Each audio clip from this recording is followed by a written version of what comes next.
Why does the Government of India Act 1935 hold such importance in Indian history? The answer lies within the intricate tapestry of events leading up to its passing, a tale of struggle, negotiations, and the desire for autonomy. Picture this. The year is 1919. The Government Act of that year, intended to provide the framework for self-governance, falls drastically short of the national aspirations of the Indian populace. Dissatisfaction brews, leading to discussions and the subsequent introduction of the Rowlatt Act in the same year.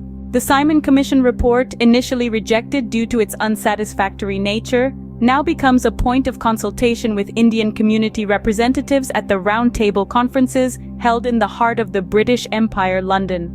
These pivotal discussions span the years 1930, 1931, and 1932. Following these intense deliberations, the British government forms a committee of 20 representatives, 7 from Indian states, including 5 Muslims.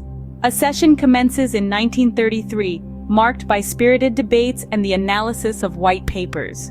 By the end of 1934, the committee presents its report, recommending the passing of an act. This recommendation is taken to the Parliament, where it receives the green light. Thus, in the year 1935, the Government of India Act is born. Its foundation is laid on the Nehru Report, the Lothian Report, the Simon Commission Report, White Papers, and the Joint Selection Commission Report.